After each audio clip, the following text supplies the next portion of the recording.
Bismillahirrahmanirrahim. Assalamualaikum warahmatullahi wabarakatuh.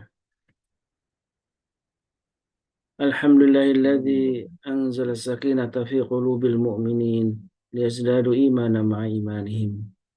Asyhadu an la ilaha illallah wa asyhadu anna Muhammadan abduhu wa rasuluh. Allahumma salli wa sallim wa karim wa barik ala nabiyyina wa syafi'ina wa maulana Muhammad wa ala alihi wa sahbihi wa man ittaba'ahum bi ihsanin ila yaumiddin. Sahabatku yang dimuliakan Allah, sahabat Majlis Keluarga Indonesia dimanapun Anda berada, alhamdulillah wa syukurillah. eh, Pagi ini kita kembali dipertemukan oleh Allah Subhanahu wa taala dalam suasana yang insya Allah dalam keadaan barokah, insya Allah selalu dalam keadaan sehat walafiat, karena itulah yang menjadi harapan kita semua, tentunya semua jamaah di Majelis Keluarga Indonesia. Allah sehatkan, Allah berkahi di setiap kesempatan, dan kenikmatan yang paling agung yang bisa kita rasakan di pagi ini adalah keistiqomahan dalam beribadah. Dan masih di bulan Muharram, alhamdulillah di bulan yang mulia ini masih diberi kesempatan kita untuk beribadah, dan ibadah yang paling agung salah satunya di pagi ini adalah kita bisa bertolabul ilmi, memperdalam ilmu agama, dan ini menjadi sebuah kewajiban bagi tiap individu muslim untuk memperdalam, membekali diri dengan ilmu, karena dalam amal ini tanpa ilmu tidak akan bisa sesuai dengan petunjuk Allah dan Rasulnya. Sahabatku yang dimuliakan Allah, sebagaimana yang kami sampaikan di pagi ini, kita akan kembali mempelajari bagaimana sebuah keluarga ini menjadi sebuah keluarga yang eh, meneladani teladan dari Nabi kita Muhammad alaihissalam. Dan sisi lain yang paling utama yang pertama kali kita akan bahas bersama guru kita Babe Haikal adalah tentang suami. Yang karena suami menjadi tadi qawamun 'alan nisa, sebagai pemimpin dalam keluarga, maka suami menjadi pondasi awal untuk membangun sebuah keluarga yang sakinah mawaddah warahmah. Kalau dalam hadis Nabi yang mungkin kita kenal ya, yang sudah kita pahami bahwa eh, Nabi kita Muhammad SAW pernah bersabda, khairukum khairukum li ahlihi, dan sebaik-baiknya kalian adalah yang paling baik terhadap keluarganya, dan wa ana khairukum li ahli, dan aku adalah paling baik di antara kalian dan yang paling baik terhadap keluarganya. Dan alhamdulillah guru kita Babe Haikal sudah bersama kita, akan kembali membahas bagaimana sebenarnya teladan Rasulullah sebagai seorang suami. Dan ini walaupun mungkin bapak-bapak hanya sedikit yang hadir di sini, di banyak ibu-ibu, tapi angka baiknya ini kajian juga bisa di-share ke suaminya, ke sahabat-sahabatnya, kemudian juga ke keluarganya yang lain, keluarga besarnya ya. Karena ini bagian juga amal yang jangan dianggap enteng, memberikan kebaikan kepada orang lain dengan cara meng-share kajian, kemudian menginformasikan kajian, baik yang bisa langsung hadir maupun rekamannya dalam YouTube. Dan itu juga sebuah amal yang karena orang yang menunjukkan kepada kebaikan itu dapat pahala sebagaimana pahala orang yang berbuat. Alhamdulillah, bagaimana sehat Beh? Alhamdulillah Rabbil Alamin. Alhamdulillah. Masya Kita Allah. ngebahas tentang suami lagi nih Beh, karena kemarin kita di beberapa kali pertemuan sebelumnya kita mengangkat tentang suami istri adalah sebagai pakaian ya. Dan ketika pakaiannya sudah tidak cocok, ini gimana? Akhirnya udah dibahas sama Bebe di minggu yang lalu. Dan sekarang bagaimana mempertahankan kondisi rumah tangga sebagaimana rumah tangga yang dicontohkan oleh Nabi kita Muhammad alaihissalam. Dan Wabarakatuh. ini tentu tidak ada teladan yang harus kita ikuti kecuali teladan dari Nabi kita. Karena itu ini yang paling utama, tentu kita akan membahas sosok beliau, tentang yang berperan sebagai seorang suami. Dan nanti insya Allah kita akan, ini lebih karena banyak kajian historis, kajian sejarah sirah nabawiyah begitu ya Beh ya. Silakan Beh, faliyatul masykur Beh. Naam, naam, jazakumullah khairul jaza. Semoga Allah jadikan antum orang kaya raya, orang mulia dunia wal akhirat. Amin, amin, Allahumma amin. Sahabat sekalian, ini ada sebuah buku yang saya lagi pelajari. Buku ini untuk jemaah MKI sekalian. ilmunya setelah saya baca ya. Ini bukunya sangat bagus. Cuman tebalnya minta ampun juga ya. 1227 halaman. Dan ini yang saya rasa paling lengkap dalam membahas satu yang paling indah, yaitu rumah tangga Nabi. Judulnya apa Beh itu Beh? Rumah Nabi Muhammad SAW. Masya Ini Allah. ini bagus banget, ditulis oleh Syekhul Kabir Al-Hamid Al-Husaini. Bagus banget bukunya ya, dan beliau pakar sejarah. Jadi ketika kita, bahkan bapak kita belum diberanakin dia udah menulis banyak buku, dan dia lulusan 1932 dari Yaman. Jadi sangat mumpuni nih ilmunya. Dan insya Allah saya akan kulik sedikit-sedikit untuk jamaah Majelis Keluarga Indonesia yang saya cintai pada saat ini. Oh, belum ya Zoom-nya ya? Oh, udah kedengaran suara saya ya? Beneran Beh, sudah jelas Beh. Innalhamdulillah wa syukurillah ala ni'matillah wassalatu wassalamu ala rasulillah sayyidina Muhammad ibn Abdullah wa ala alihi wa sahbihi wa mawalah amma ba'du. Sahabat sekalian yang saya hormati, yang saya muliakan.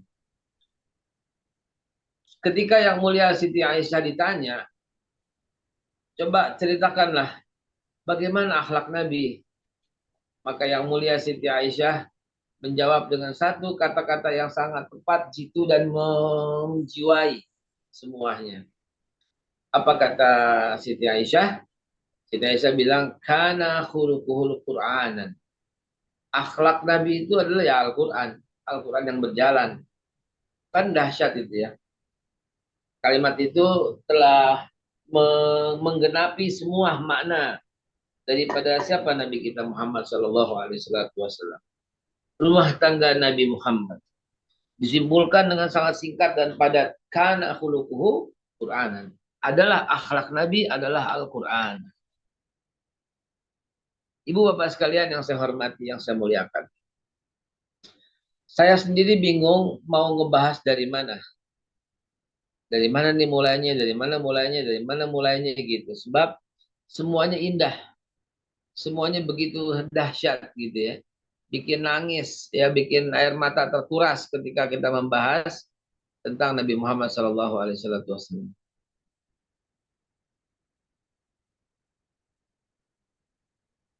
Mana dia kameranya? Oh ini ketutupan, maaf. Nah, yang kita bahas hari ini adalah sekelumit kecil tentang bagaimana Nabi, tadi pengantarnya sudah disampaikan oleh Mas Khalis, ya, khairukum li ahli wa ana khairun ahli. Saya itu yang paling baik dengan keluarga saya, kata Nabi. Dan kalian juga sebenarnya harus bisa untuk menjadi orang yang terbaik, karena sebaik-baik kalian adalah sebaik-baik orang yang mempergauli istri dan anak-anaknya. Nah, teman-teman sekalian, saya ingin protes dulu kepada orang-orang yang sering berkata ketika dia menikah lagi, dia menggunakan dalih dan dalil ikut sunnah Nabi. Itu saya kesal banget tuh, beneran serius. Kesal banget. Kok ikut sunnah Nabi? Astagfirullahaladzim. Kamu tuh melecehkan Nabi sebenarnya. Bawa sini deh siapa kek Ustadz, Kiai, siapa kek. Yuk kita begali sejarah deh. Gak usah buka-bukaan Quran atau hadis dulu deh sebentar aja. Ya, ntar menimbulkan salah pengertian, ntar menimbulkan salah tafsir tentang masna wa sulasa wa ruba. Ya, coba deh, ayo kita kupas yuk. Nah, ini salah satu rumah tangga Nabi yang perlu kita perhatikan. Ketika, maaf ya sebelumnya ya, saya bukan orang yang melarang orang menikah lagi, bukan ya. Itu dosa, saya bertentangan dengan Al-Quran ya, karena Quran ada memungkinkan dan para sahabat juga banyak yang melakukan itu. Walakin akan tetapi para pelaku, ini agak sensitif diminta maaf ya. Para pelaku yang menikah lagi itu boleh-boleh saja dalam Islam. Sah-sah saja dalam Islam. Tapi yang bikin kita tersinggung dan sakit hati ketika orang berkata kawin lagi ikut sunnah Nabi. Itu yang bikin tersinggung. Tersinggungnya di mana, Babe? Tersinggungnya adalah lu kurang ajar gitu loh. Nabi gua nggak begitu gitu. Rasulullah nggak begitu. Anda yang punya pikiran seperti itu. Nabi saya nggak begitu. Nabi saya, ini saya ngomong sama orang Nasrani pada waktu itu. Rasulullah Shallallahu Alaihi Wasallam nggak begitu, ya. Dan dia kurang ajar begitu karena informasi yang diterima dari bercanda-bercanda konyol. Bercanda-bercanda tadi mau bilang tolol, tiba-tiba switching, fix konyol gitu ya. Malam Jumat dia berkata, pulang kantor cepetan dong malam Jumat. Ngapain? Sunnah Nabi.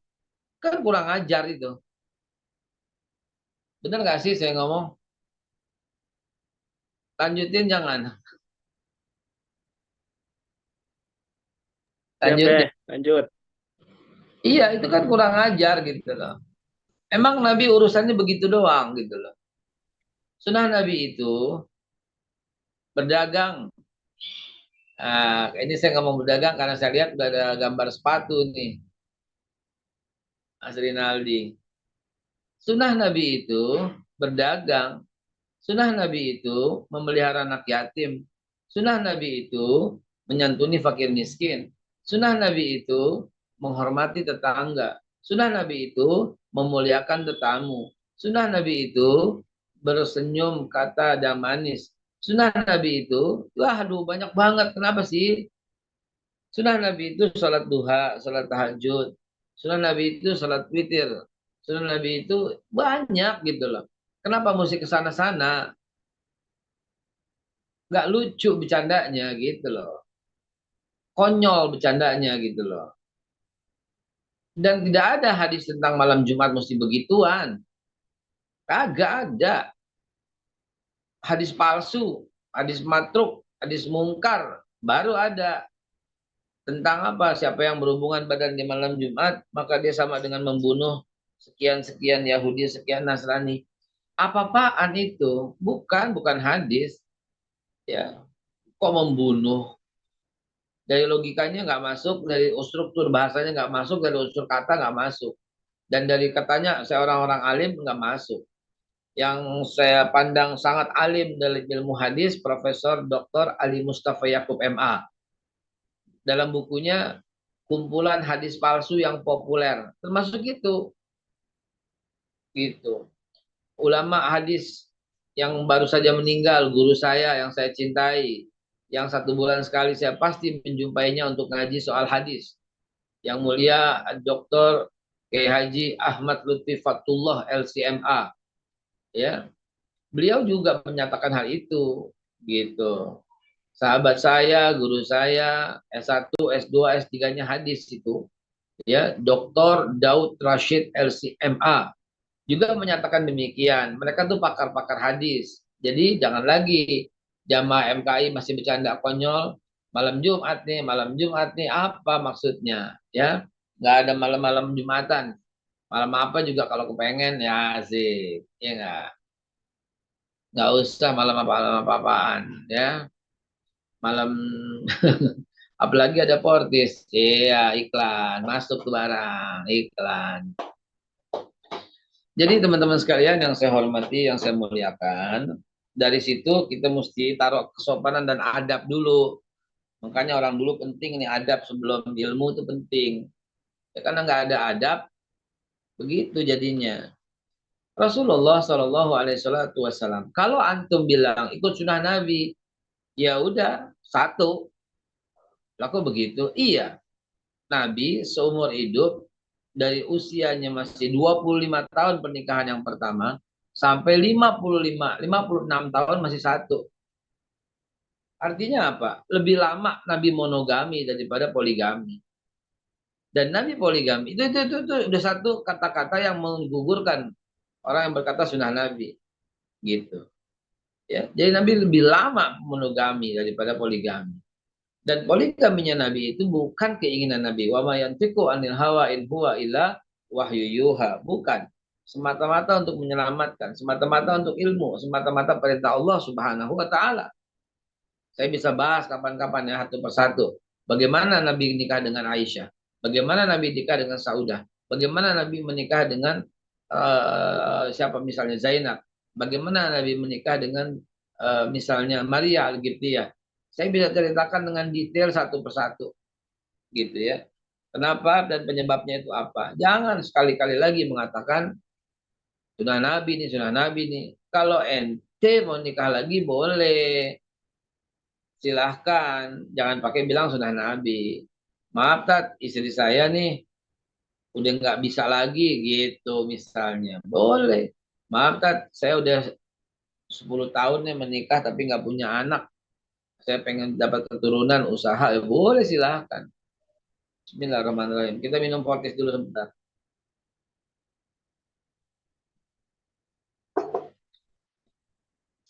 Ada tamu banyak banget hari ini. Rencananya tuh. Si A, si B, si C ada wawancara, ada TV datang. Jadi saya tidak puasa hari Senin ini karena khawatir begitu tamu jamuan tamu sampai sore. Hadirin yang saya hormati, yang saya muliakan. Rumah tangga Nabi. Nabi wibawanya itu minta ampun. Tetapi ramahnya minta ampun. Nah itu deh yang saya bisa ngomong deh.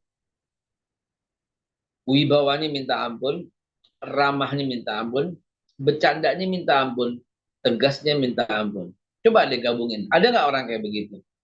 Nggak ada. Susah. Nggak ada bahkan. Wibawa dengan tegas cukup begitu. Tapi ramah nggak bisa. Bercanda susah. Ramah, bercanda, terus wibawa. Nggak bisa, susah. Kita hanya mendapati orang itu, ya orang itu sangat wibawa. Udah. Orang itu sangat tegas. Iya. Orang itu sangat lucu, bercanda terus. Iya. Orang itu sangat ramah dan santun. Iya. Itu 4 orang. Ini terhimpun dalam satu nabi. Dalam satu jiwa. Dalam satu orang. Dalam satu manusia agung. Nabi kita Muhammad Sallallahu Alaihi Wasallam. Bagaimana ketika istri-istrinya itu pada takut bertekuk lutut ketika Nabi membagikan ghanimah dan mereka minta. Nah, dengan tegasnya Nabi bilang, silakan ambil dan saya ceraikan kamu. Coba, gagah banget, wibawa banget, gitu. Bagaimana santunnya, bagaimana lembutnya ketika minumannya ketuang cuka dihabisin semua, jangan sampai tersinggung. Coba, pikirkan itu coba. Bagaimana tuh Nabi bisa kayak begitu ya? Di satu sisi dia ramah, dia santun, dia kalem, dia menghormati, dia memuliakan istrinya. Tapi di satu sisi dia sangat tegas, sangat wibawa, dan seterusnya. Nggak dapet tuh kita kayak begitu. Begitu saya kepengen ramah, tamah, tiap hari bercanda, kalau ketawa, ketawa, lucu-lucuan, tapi wibawa, olah apa-apa, nggak bisa gitu loh. Begitu juga ketika kita wibawa, awas jangan gini, halah nanti kan dimaaf, gitu loh. Se Segalak-galaknya saya, setegas-tegasnya saya, sewibawa-wibawanya saya, ketika anak saya Aisyah menjatuhkan handphonenya dan pecah, dengan santainya dia berkata, apa-apa, kan juga dibeliin lagi apa-apa, gitu kan. Mau ngapain jempol? Mau kue?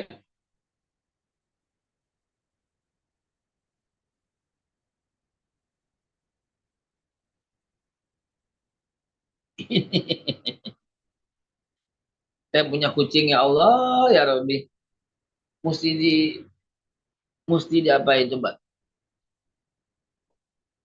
mesti disuapin kan ngeselin, nggak mau dikasih makan ngelok kadang-kadang buang. Nggak, begitu disuapin makan. Paling-paling nih si putih ini.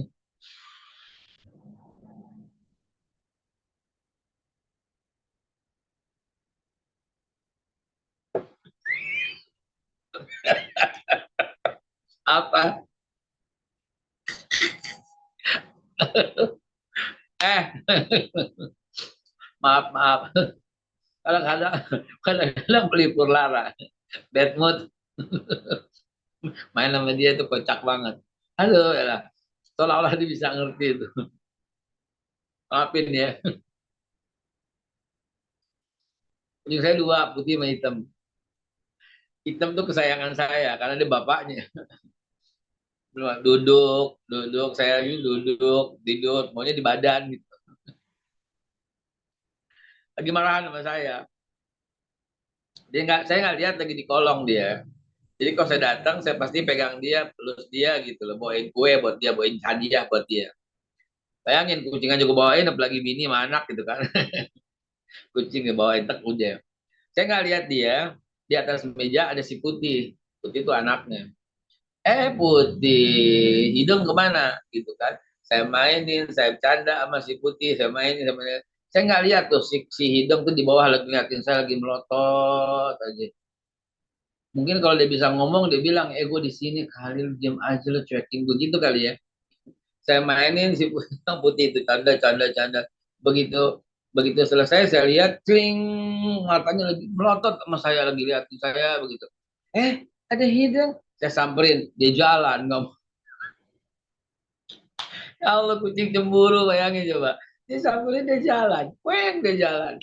Saya panggil nggak mau, kasih makan nggak mau. Saya buka kamar biasanya ngikut, duduk di sarung. Ini nggak mau. Sampai sekarang masih ngambek sama saya. Ya Allah, jadi kocak. Allahu Akbar.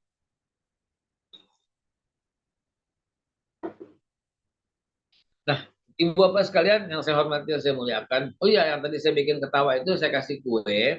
Kuenya diuruk. Kayak, maaf, kayak teh kucing. Kayak pupnya dia. Diuruk. Pasti diuruk kuenya yang biasa dimakan diuruk sama kayak ngakak geli banget. Nih kuenya nih gue kasih diuruk. Diuruk. Duh, elah tuh kucing ampun dah pinter banget. Hadirin yang muliakan Allah Subhanahu wa taala. Ketika ada satu masalah ketika Aisyah radhiyallahu anha yang mulia difitnah oleh buzzer. Kok oleh buzzer? Ya nggak apa-apa. Oleh sahabat, bukan sahabat, oleh tokoh munafik yang selalu menebarkan keburukan, kan buzzer namanya. Yang selalu menyebarkan berita bohong, kan buzzer namanya, yaitu fasik wal munafik. Abdullah bin Ubay. Dia menyebarkan kabar, dikomporin oleh yang lain, tentang Siti Aisyah, maaf ya, berselingkuh.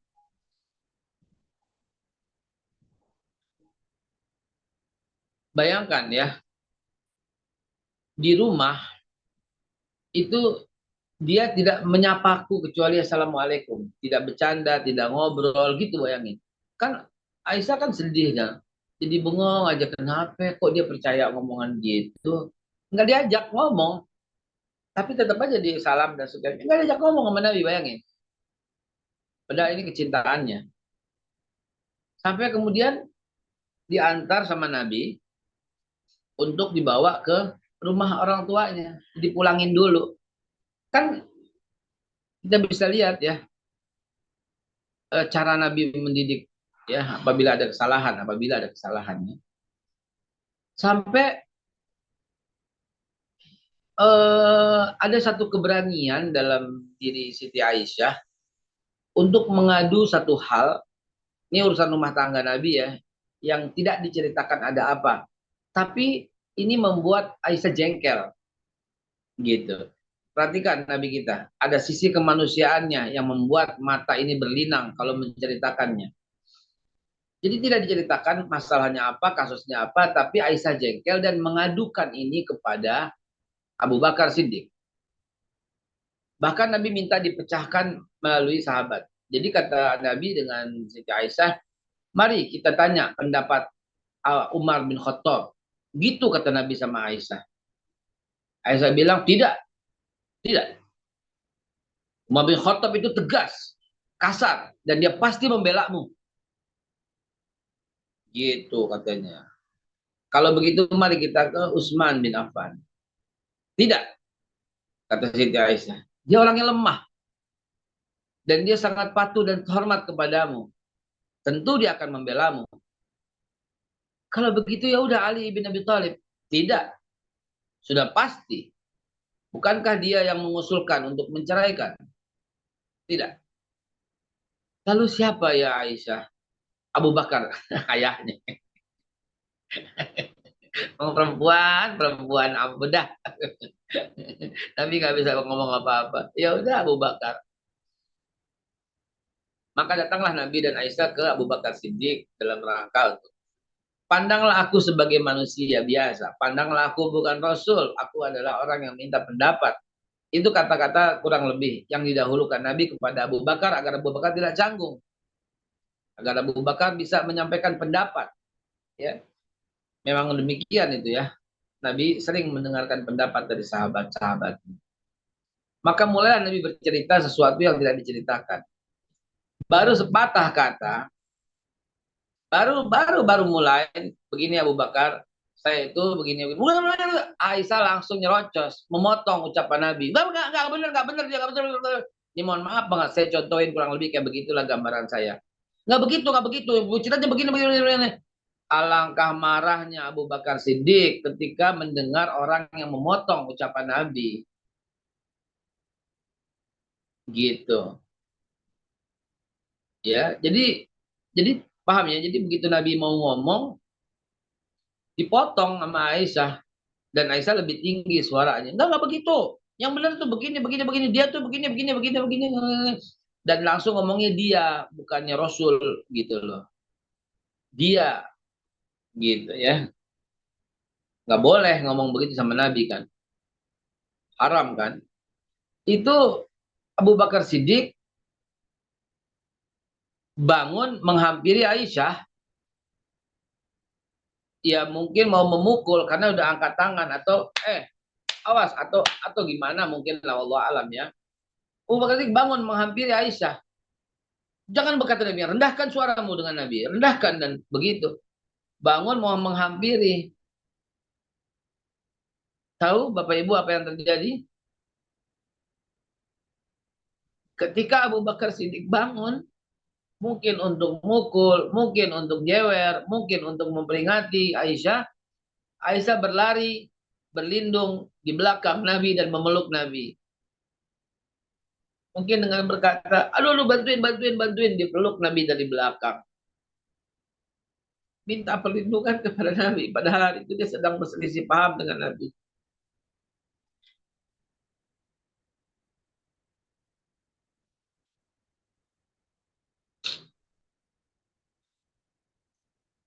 Bapak Ibu sekalian bisa nangkep nggak? Sebagaimana yang saya tangkap. Mungkin karena saya membaca jadi menjiwai sekali gitu ya. Dengan bahasa-bahasa yang anggun sekali. Dari Syekhul Kabir Al-Hamid Al-Husaini. Dan ulama dari Mesir, Muhammad Khalid. Jadi di tengah suasana ribut itu, Aisyah tuh malah berlari ke belakang Nabi dan minta perlindungan. Supaya Abu Bakar ayahnya Aisyah tidak mukul, tidak jewer, tidak apa gitu. Dan Nabi kemudian secara spontan menangkap tangan Abu Bakar, gitu. Tangkap tangan Abu Bakar Siddiq, secara spontan. Dan dengan tegas berkata, ya Abu Bakar, dia istriku.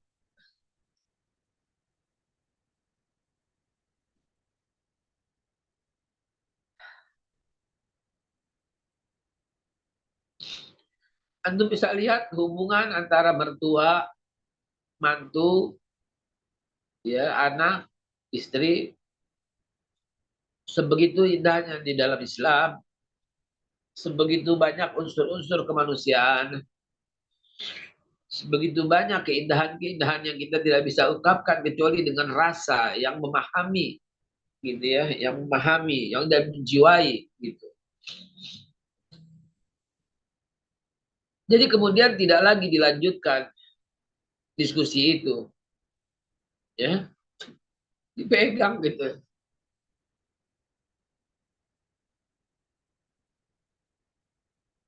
Menyakitinya sama dengan menyakitiku. Abu Bakar yang serba salah dan minta maaf. Dan yang mulia Nabi dengan Siti Aisyah pun pulang dengan bergandengan tangan, dengan kemesraan yang tiada tara, dan masuk ke bilik-bilik rahmat dan kasih sayang di rumahnya. Allahumma kata Sayyidina Muhammad, Allahumma sholli alaihi wasallam. Sampai kayak begitu gitu ya. Dengan orang yang lagi ribut dan dia minta perlindungan, dia lari ke belakang Nabi, dipeluk, dan Nabi lakukan menangkap tangan Abu Bakar. Sepenggal kisah ini menceritakan kepada kita tentang begitu suasana yang terbangun gitu ya. Nabi gak mentang-mentang, bahkan dia Rasul gitu loh. Nabi gak petang-peteng-teng, bahkan dia raja dan presiden gitu ya, gak mentang-mentang sama sekali. Hidupnya lebih sederhana daripada orang-orang rakyatnya sendiri. Ketika ghanimah dibagi dan Nabi nol, walaupun jatah Nabi gede, nol.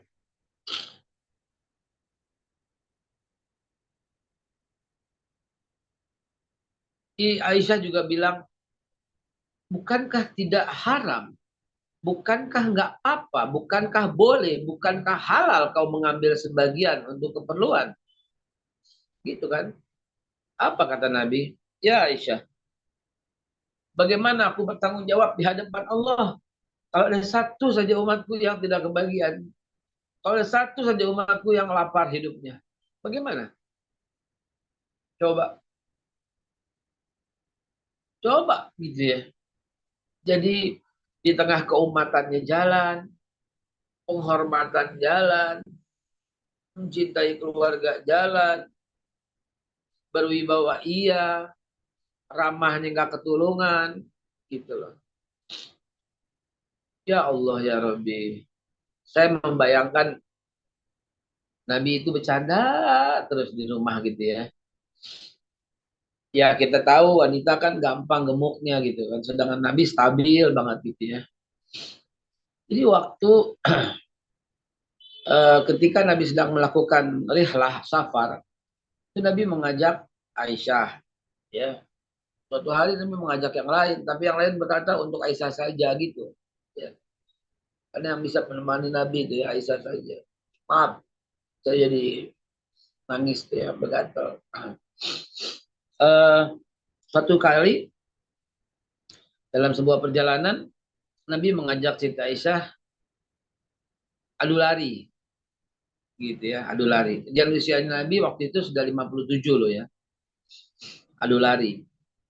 Dan ternyata dimenangkan oleh Aisyah. Artinya, itu ngebayangin. Visualisasikan, lihat dengan mata hati dan pikiran. Ayo ya, mungkin gitu ya, sini Aisyah. Ayo ya, satu, dua, tiga, mungkin wahid, isnin, salasa. Go, bukan go ya. Gitu ya. Ya. Lari yo, lari, tak, lari, gitu kan. Ternyata Aisyah itu menang. Ketika Aisyah mulai rada gemuk, Nabi nggak bilang, wah badannya gemukan nggak ya. Itu hal yang paling menyakitkan bagi wanita, katanya begitu ya. Maka jangan suka banding-bandingkan ya. Wanita emang begitu, jangan sentuh soal gemuknya, jangan.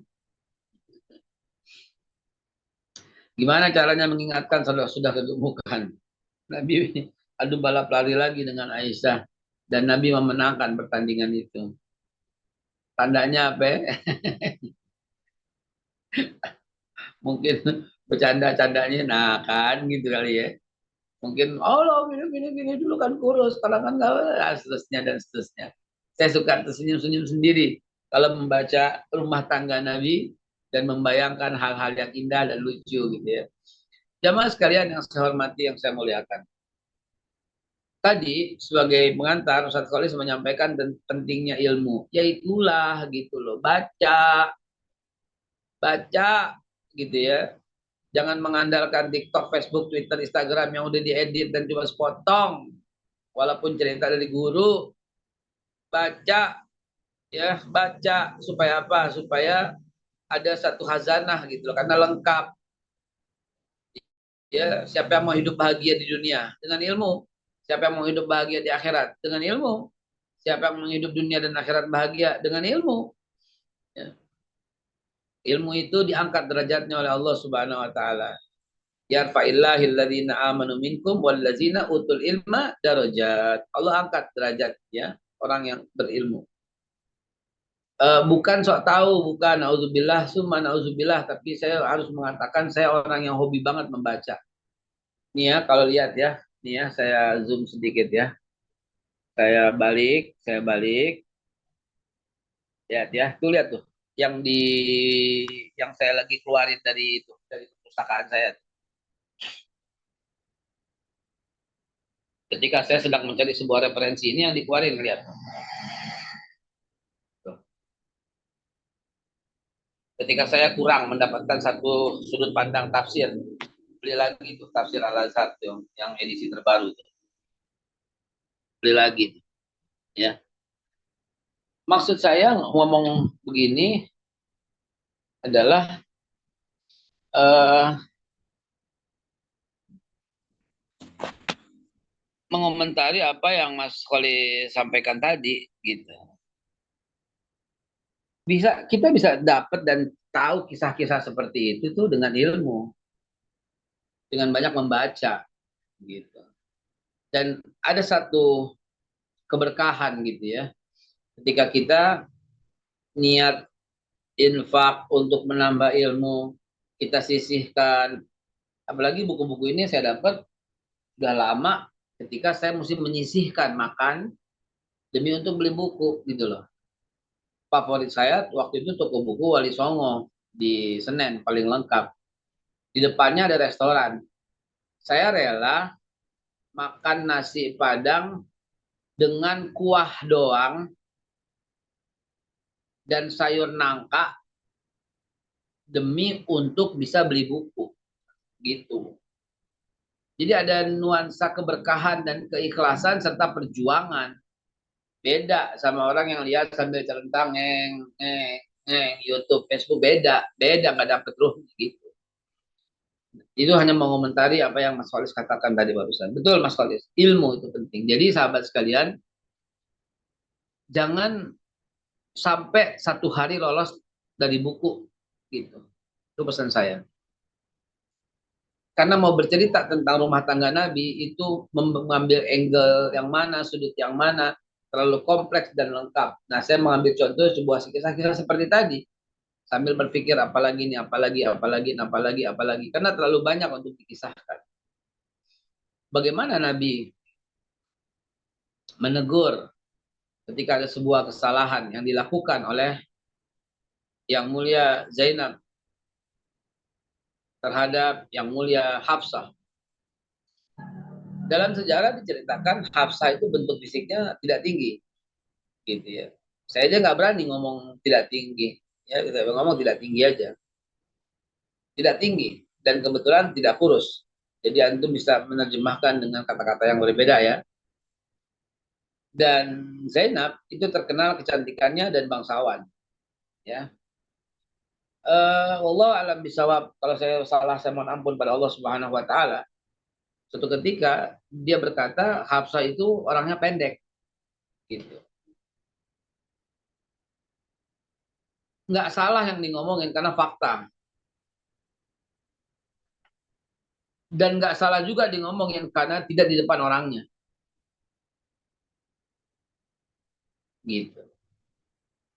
Dan mungkin di antara kita sering berkata begitu, Allah nggak apa-apa mau teman sendiri ini gitu. Allah nggak apa-apa kita mau laki ini, mau suami ini. Kadang-kadang kita begitu, tapi kita menciptakan sebuah keburukan orang. Dan Nabi mengingatkannya dengan ucapan yang sangat membuat hatinya luka terdalam sampai menyadari kesalahannya dan bertaubat. Apa kata Nabi?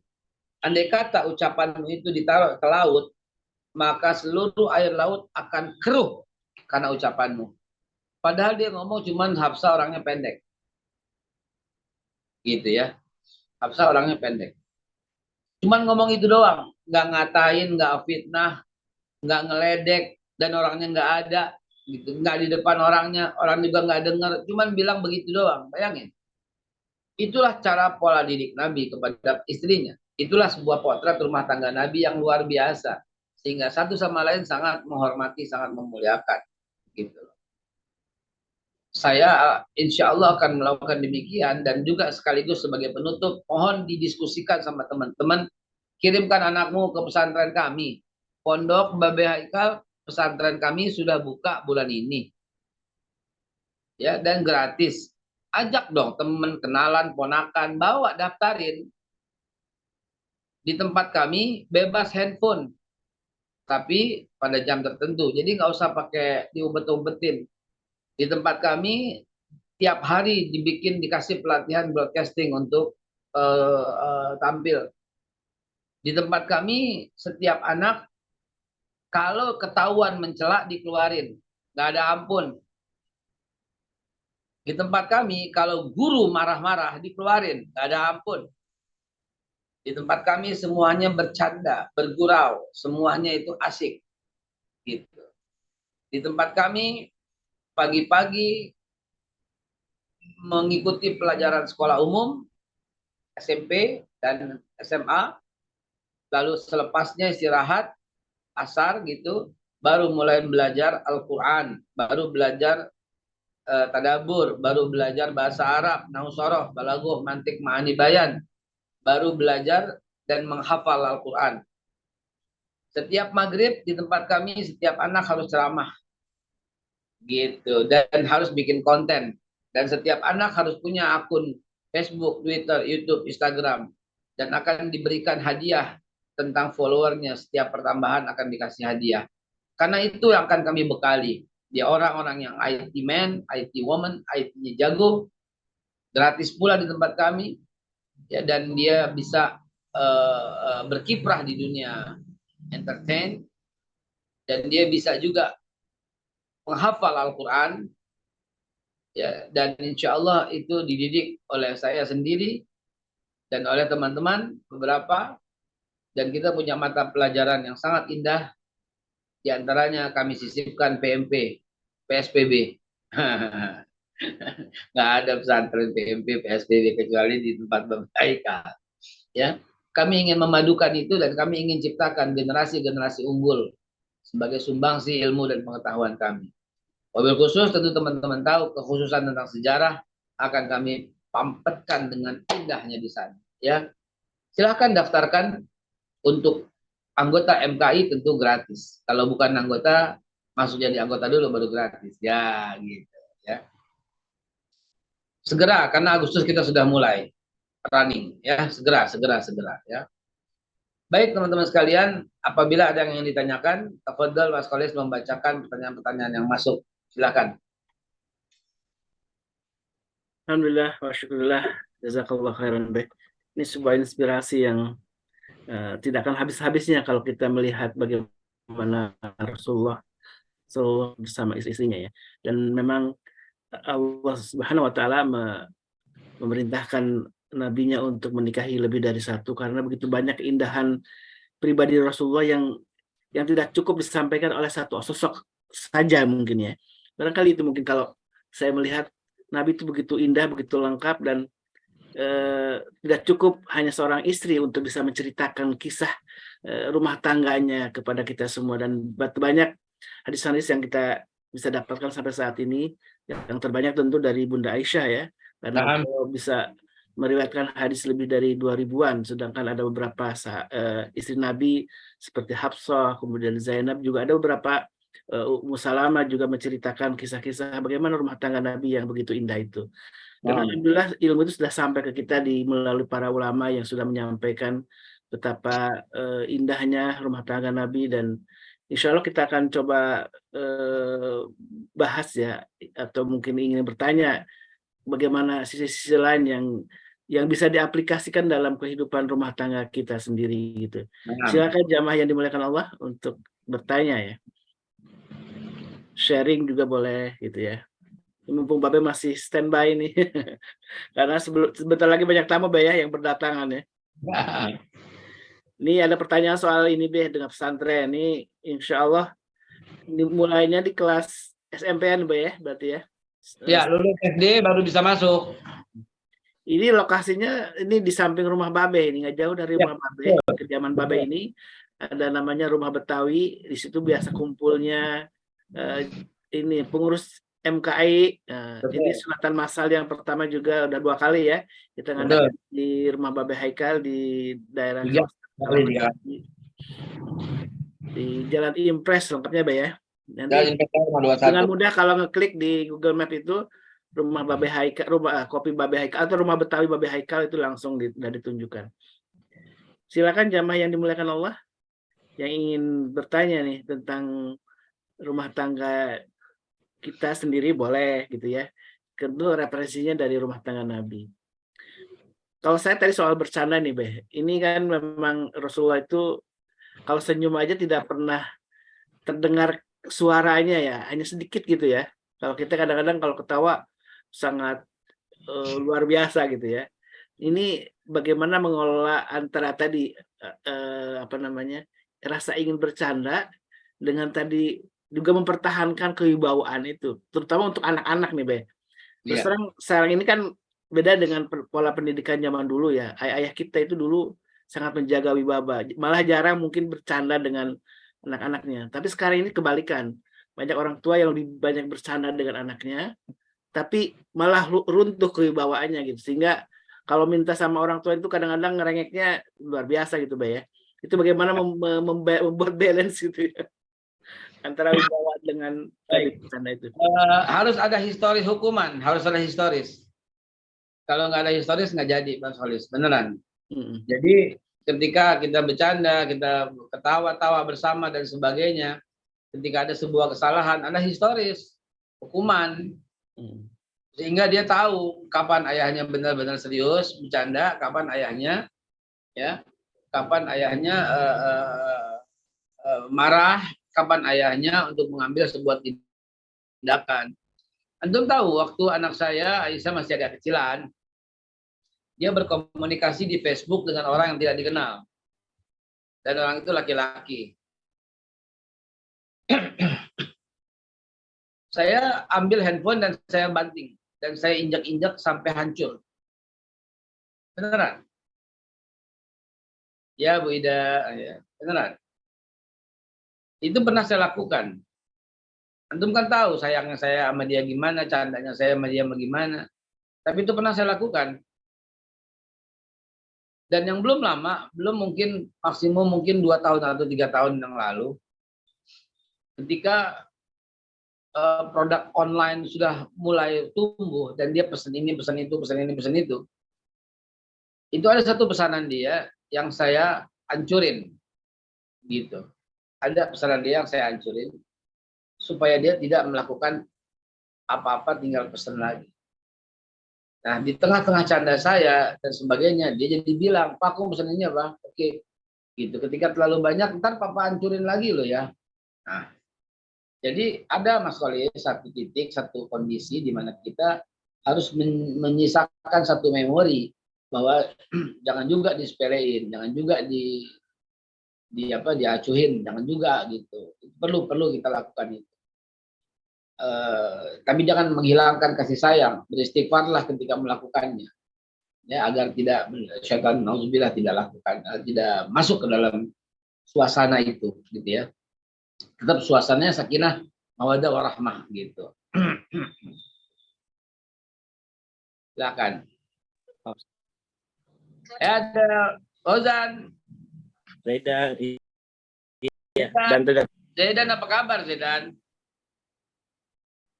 Aku mau sekolah. Kamu mau sekolah? Pantesan nih Zaidan nggak pernah ke rumah Ustadz lagi. Udah mulai sekolah Pak Ustadz. Mulai sekolah. Belajar apa? Belajarnya main Pak Ustadz. Ya itulah anak calistung itu nggak diajarin di TK. Kalau dulu diajarin. Zaidan nanti Zaidan ke Pak Guru ya, ke Bu Guru ya. Bilang gini, kirim salam dari Ustadz Haikal gitu ya. Iya. Itu ada pertanyaan dari Pak Rinaldi kalau nggak salah. Iya, Kak Rinaldi nih gimana Beh cara menghadapi istri yang overprotective nih? Ya, because he not trust you.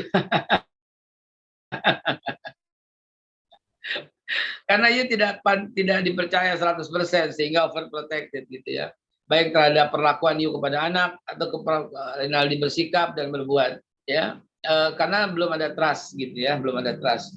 Kalau saran saya overprotective itu jangan dikurangi ya, aksesnya kepercayaan aja yang ditambah. 24 jam bisa dihubungi kapan saja, kapanpun, dimanapun, bagaimanapun bisa di video call. Ya, itu menimbulkan trust yang lebih tinggi gitu ya. Kapanpun, dimanapun, bagaimanapun gitu ya.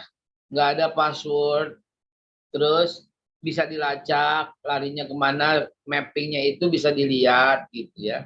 Sehingga kebersamaan itu terus ada walaupun tidak dalam dekat tapi tetap bersama gitu ya. Angkat telepon langsung ketika dihubungi, jangan sampai 2-3 kali berdering ya. Ya, jadi sampaikan begitu gitu ya. Kecemburuan itu satu tanda sayang dan cinta gitu ya. Tapi kalau terlalu berlebihan justru yang dicemburuin itu malah nggak enak gitu ya. Tapi mesti dikoreksi juga itu timbul karena apa gitu. Bisa pengalaman dan yang paling sangat mendekati jawabannya itu adalah pengalaman. Baik pengalaman dia pribadi dengan mantannya dulu atau pengalaman dia dengan kita yang sekarang gitu. Atau satu kejadian di temennya yang betul-betul mempengaruhi dia sehingga dia berlaku demikian. Caranya jangan kurangin itu, jangan bilang aku tuh enggak. Wanita tidak butuh kata-kata, dia butuh aksi dan tindakan. Wanita juga tidak butuh janji-janji, dia butuh datang ke toko emas. Nah, begitu ya. Jadi apa namanya yang harus ditinggikan itu adalah rasa kitanya. Akses kepada kitanya yang mesti ditingkatkan. Begitu kira-kira Mas Kolis dan rekan-rekan MKI setelah 6.30 tapi nggak kerasa kalau kita bahas soal rumah tangga Nabi. Kita lanjutin besok dengan perilaku seorang istri yang akan saya ambil beberapa kisah dari yang mulia Khadijah Al-Kubra dan Aisyah yang mulia. Tafadhalu, kita tutup. Alhamdulillah, tentu nggak cukup nih ya Be ya kalau satu sesi sebenarnya ngomong soal Rasulullah ini karena ini lautan akhlak yang tidak bisa diselami hanya dalam satu sesi gitu ya. Memang luar biasa. Dan tadi kata Babe, kita harus memiliki buku sirah tentang Nabi ini. Dan ini memang wajib masing-masing jamaah MK ini bisa membacanya, kemudian berdiskusi di sini. Jadi karena tentu mengaplikasikan bagaimana sikap Rasulullah terhadap para istrinya ini membutuhkan sebuah ilmu dan bimbingan dari para guru gitu ya. Dan ini adalah sebuah kisah yang apabila kita praktekkan dalam kehidupan sehari-hari kita, ini menjadi sebuah jaminan bahwa kita akan mendapatkan ketenangan. Ya. Saya banyak buku tentang keluarga yang sakinah mawaddah warahmah gitu ya. Banyak buku tentang rumah tangga Nabi ya. Dan setiap saya baca dari pengarang lain, dia mengambil dari sudut yang lain. Ketika ngambil dari pengarang yang lain, dia ambil dari sudut yang lain sehingga menguras air mata. Sehingga ini udah kita pernah tahu kisah ini, tapi ketika diambil dari sudut yang lain, dibaca dari sudut yang lain, maka timbul pengertian baru. Maka betul-betul bermakna sekali ucapan Siti Aisyah yang mulia. Kana khuluquhu Qur'anan, adalah akhlaknya itu Al-Quran. Dan Al-Quran sendiri kan laukan al-bahru bidan li kalimati rabbi lana fidal bahru qabla an tanfada kalimatu rabbi. Walau ji'na bimislihi madada. Itu akan bertambah dan bertambah. Ya, nggak cukup lautan untuk membahas Nabi apabila lautan itu menjadi tinta. Allah alam bisawab, ala izinnya kita doa. بحق سورة الفاتحة وبكلمة سورة الفاتحة وبرسول الفاتحة الفاتحة. أعوذ بالله من الشيطان الرجيم. بسم الله. الحمد لله رب العالمين الرحمن الرحيم مالك يوم الدين إياك نعبد وإياك نستعين صراط الذين أنعمت عليهم غير المغضوب عليهم ولا الضالين آمين. الله يا رب العالمين. الله بحق الفاتحة وبكرامة الفاتحة وبسر الفاتحة وبالموجة الفاتحة افتح لنا أبواب الخير وجعلنا من آخر الخير يا ربي أدخلنا جنة مع الأبرار يا عزيز يا غفار يا رب العالمين. وصلى الله على خير سيدنا محمد. بارك الله لنا بحمدك اللهم اغفر. Amin ya Allah. Hari ini semuanya tenang, damai. Hari ini semuanya mendapat rezeki berlimpah. Amin. Amin, amin ya robbal alamin. Semua penyakit-penyakitnya Allah limpahkan, semua kesehatan yang luar biasa. Hari ini semuanya happy, bahagia, kekayaan berlimpah, kemuliaan bertambah, ilmu bertambah. Amin ya Allah ya rabbal alamin. Saya pamit. Assalamualaikum warahmatullahi wabarakatuh. Waalaikumsalam warahmatullahi wabarakatuh. Waalaikumsalam Nuhun babe. Nuhun babe. Amin. Assalamualaikum warahmatullahi wabarakatuh. Ya, melanjutkan apa yang dikatakan oleh Babe tadi, ada orang yang bahagia adalah orang yang orang yang bahagia itu adalah orang yang bisa membahagiakan orang lain. Dan Bu Dabi sudah siap-siap tuh membuka ya untuk informasi tentang bagaimana kita berbagi kebahagiaan dengan orang lain dalam khitanan masal, insya Allah yang akan diselenggarakan di tanggal 2 September. Jadi jamaah sekalian, mohon dukungannya ya dari jamaah semuanya, mohon doanya, dan juga silakan infak yang terbaiknya untuk kegiatan MKI, salah satunya di khitanan masal. Dan mudah-mudahan Allah berkahi kita semua, Allah mudahkan kita semua. Dan lagi-lagi ujung dari kajian di pagi ini adalah memang kita selalu memohon kepada Allah Subhanahu wa taala pertolongan untuk mendapatkan kebahagiaan dan keberkahan dalam rumah tangga kita. Dan sebelum tutup, barangkali ada yang disampaikan dari pengurus MKI, Bu Ninik. Ustaz Holis. Silakan Dr. Piki. Baik, Assalamualaikum warahmatullahi wabarakatuh. Baik, jamaah Majelis Keluarga Indonesia, izin kita sedikit ada pengumuman dari kemarin sudah unit usaha dan divisi sosial. Mungkin ini ada update terbaru dari divisi pendidikan, yaitu Bu Siti Nurjana ya, Bu Is. Silakan bisa memberikan update dari divisi pendidikan ya. Ya, assalamualaikum warahmatullahi wabarakatuh. Kedengeran nggak? Waalaikumsalam warahmatullahi wabarakatuh. Ya, buat sahabat-sahabat surgaku di MKI, Ustadz Holis, Dr. Vicky, Tatselo, dan semuanya yang nggak bisa disebutkan satu persatu, insya Allah kami dari pengurus MKI sudah melakukan pertemuan dan kita ada rencana untuk membuka rumah tahfiz Quran yang insya Allah sekarang juga kami sedang mempersiapkan gurunya di bawah koordinator dari Ustadz Suparman Fajar, Tuan Guru Suparman Fajar. Kemudian mudah-mudahan di bulan Oktober awal sudah bisa beroperasi. Untuk detailnya nanti kami dari pengurus akan menginformasikan secara lengkap. Ya pasti mohon doa dan dukungannya yang akan MKI lakukan. Jadi MKI itu punya program yang dahsyat ya insya Allah ke depannya, karena kita mau mulai membina anak-anak itu, mulai membina umat itu dari mulai balita, dari usia 4 tahun atau dari ketika mereka mulai bisa belajar membaca. Itu yang pertama. Yang kedua, tim dokter dari MKI juga insya Allah akan mempersiapkan bahwa hitanan itu tidak hanya 2 atau 3 bulan sekali. Kami akan siap melaksanakan hitanan gratis di hari Sabtu dan Ahad. Ini juga sama sedang kita persiapkan tempatnya. Untuk awal insya Allah tempatnya di Depok. Satu lagi mungkin di dekat Rubet ya. Jadi program kedepannya kita punya 2 klinik untuk hitanan massal. Selanjutnya untuk yang ruqyah ini mudah-mudahan bulan Agustus ruqyah offline bisa kita laksanakan, dan itu juga sama mohon doa dari jamaah semua untuk bisa direalisasikan ke depannya. Mungkin itu Tatselo, Dr. Vicky, Taholis, Tatselo dan jamaah sekalian. Terima kasih. Wassalamualaikum warahmatullahi wabarakatuh. Waalaikumsalam warahmatullahi wabarakatuh. Terima kasih Bunda Iis atas laporan dari Divisi Pendidikan. Mungkin terakhir Ustaz Holis dari media mungkin ada update sekaligus menutup.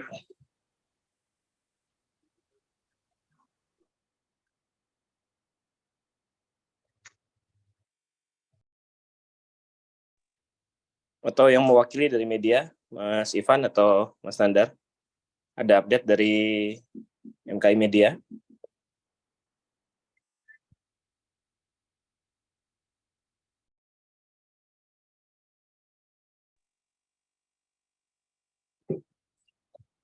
Baik, kalau tidak ada mungkin kita tutup saja kajian kita dengan doa kafaratul majlis. Subhanakallahumma wa bihamdika asyhadu an la ilaha illa anta astaghfiruka wa atubu ilaik. Sekian, wabillahi taufiq wal hidayah. Assalamualaikum warahmatullahi wabarakatuh. Waalaikumsalam warahmatullahi wabarakatuh. Waalaikumsalam warahmatullahi wabarakatuh. Allahumma